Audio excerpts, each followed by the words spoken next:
నమస్తే all masters. ఆ లలితామాతకు ఆత్మ ప్రణామాలు తెలియజేసుకుంటూ శ్రీ లలితా సహస్రనామంలోని 13వ శ్లోకాన్ని ఈరోజు చూద్దాం మాస్టర్స్.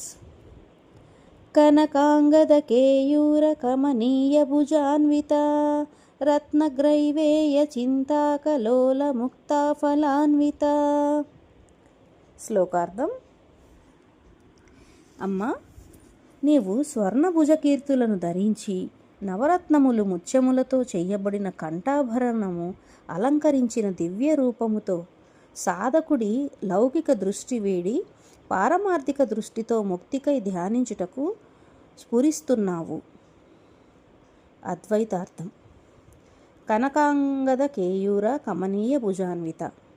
యోగ సాధన చేసేవారు వజ్ర సమానమైన శరీర దారుణ్యాన్ని, రత్న చింతాకములనే మెరుపురాళ్లను పొదిగినట్టున్న శరీర అంగాలతో కూడిన చక్కటి సౌష్ఠవాన్ని, బంగారు వన్నెను మరియు స్థిర చిత్తాన్ని కలిగి ఉంటారు. ఇలాంటి పటిష్టమైన శారీరక మానసిక స్థితి మాత్రమే సాధకుడికి మోక్షఫలాన్ని ఇస్తుంది. ధ్యాన సాధన ద్వారా జ్ఞానము, ముక్తి కూడా కలుగుతుంది. ఆత్మసాక్షాత్కారం కలిగిన తర్వాత సకల శక్తులు సమకూరుతాయి, కానీ శరీరం సామాన్యంగానే ఉంటుంది. హఠయోగ సాధన చెయ్యువారు ఎన్నో కఠినమైన నియమ నిబంధనలను ఆచరిస్తూ చేసే సాధన వలన సత్ఫలితములు తప్పక కలుగుతాయని మహాత్ములు చెబుతారు.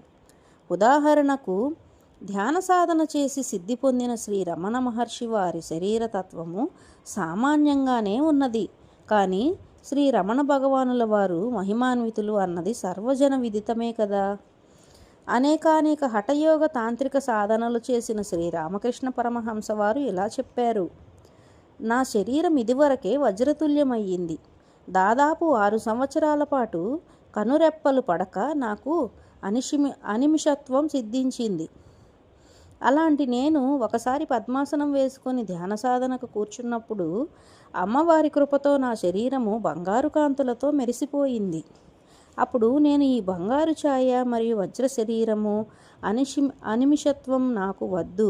నేను దివ్యజ్ఞాన ప్రచార నిమిత్తము జనసామాన్యంలోకి వెళ్ళవలసిన వాడిని కనుక నాకు నా మునుపటి సామాన్య శరీరం చాలు అని జగన్మాతను ప్రార్థించాను అని తమ జీవిత చరిత్రలో తెలియజేశారు. ఇటువంటి అద్భుతమైన శరీరధారులైన అనేక మంది యోగులు హిమాలయాలలో మరి ప్రపంచంలోని ఇతర గుప్త ప్రదేశాలలో ఇప్పటికీ అమరంగానే జీవిస్తూ ఉన్నారు. రత్నగ్రైవేయ చింతాకలోల ముక్తాఫలాన్విత అంటే జనన మరణ చక్రం నుంచి విముక్తి పొంది అనంతం మరి శాశ్వతమైన పరమపదాన్ని పొందాలంటే సాధకులు ధ్యాన సాధన ద్వారా కుండలిని జాగృతిని పొంది ఆదిపరాశక్తి తత్వాన్ని పరిపూర్ణంగా అవగాహన చేసుకోవాలి. అలా అవగాహన పొందిన ఆదిపరాశక్తి తత్వానికి అనుగుణంగా తమ తత్వాన్ని మార్చుకుంటూ తమలోని మానవత్వాన్ని దైవీతత్వంగా ఉన్నతీకరించుకోవాలి. ఓకే మాస్టర్స్, ఇంతటితో ఈ శ్లోకం అర్థం ముగిసింది. తరువాతి శ్లోకంతో మరలా కలుద్దాం మాస్టర్స్. ధన్యవాదాలు.